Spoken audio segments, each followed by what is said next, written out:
Welcome back. In today's Executive Profiles, Atlanta Business Chronicle publisher Ed Baker gives us an intimate look at a man whose work behind the scenes is impacting the lives of the underserved. John Hope Bryant is an author, an activist, and the CEO of Operation Hope. His mission to promote financial literacy has garnered the attention of presidents and civil rights leaders. Today, he talks with Ed about life in Atlanta, his personal inspirations, and his ambitious plan to eradicate poverty. It's all in our Executive Profiles with Ed Baker. Welcome to the show. Welcome to Atlanta. And please tell our audience, who is John Hope Bryant? I'm just God's child, really. And I humbly and gladly stand in the shadow of my hero, Ambassador Andrew Young. It's appropriate that we're on Andrew Young International Boulevard today here at this wonderful facility that, of course, emulates a lot of things that I'm excited about. The Junior Achievement Park that focuses on financial literacy, which I think is a new civil rights issue, by the way. What is Operation Hope? It was founded in 1992 as America's first nonprofit social investment bank after the worst urban riot in U.S. history, the Rodney King riots in Los Angeles. I was 26. We rebranded ourselves as America's first nonprofit software company, and it's the software of human development.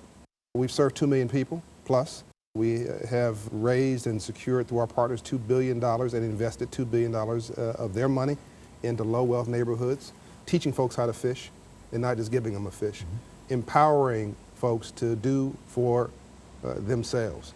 And most excitingly, we raised credit scores on average 120 points over 18 months.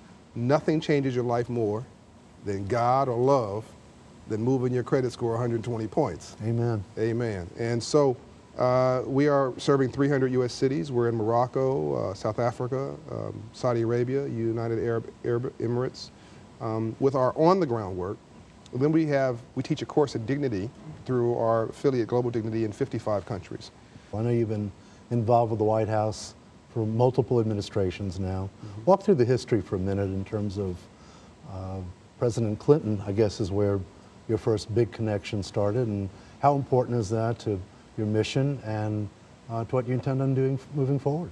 Clinton, I just think, is amazing. It's for so many reasons, but he's the first president who sort of took me seriously.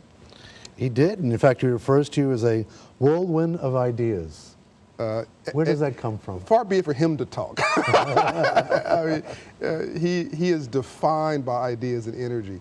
We have a great relationship, and he luckily thinks our work in around financial literacy is a best in class and a tipping point. His support for me and our work has opened a lot of doors and legitimized us. So he's really been and continues to be a really big influence with me. And then Bush, the son, was a real pleasant surprise. I mean, we didn't agree on a lot. And I had some real challenges with the administration. I offered to resign.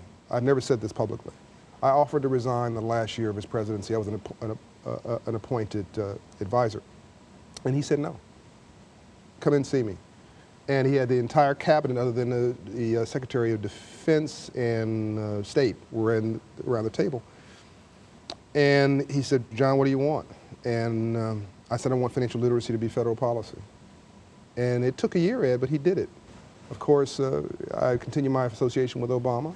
Honored to serve him. He's done some important things in our space. Where's John Hope Bryant headed? Where is Operation Hope headed? Where is financial dignity headed? You know, civil rights was the issue in Dr. King's age. It was about race and the color line. I think today it's class and poverty. And I think that today, whether you're white, black, red, brown, or yellow, you want to see some more green.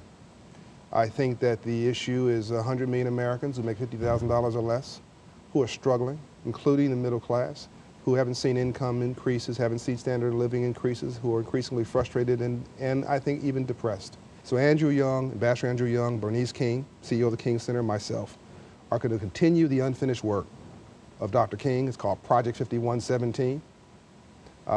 It will span between now and 2020. It will involve 5 million kids to make smart cool so kids want to stay in school, co-chaired by Quincy Jones and Andrew Young, Russell Simmons and other celebrities. Kids are dropping out of high school at record levels of all races. That's a game over if we don't solve that. So the 30 million kids, 4th grade through 12th grade, are the bench strength for the playoff games of the rest of our lives.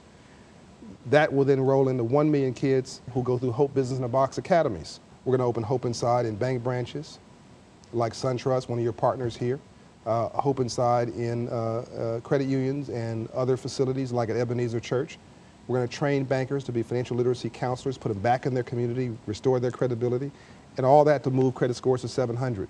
Snapshot all the underserved communities, rural and urban, we're concerned about. Check casher next to a payday loan lender, next to a rent-to-own store, next to a title lender, next to a liquor store.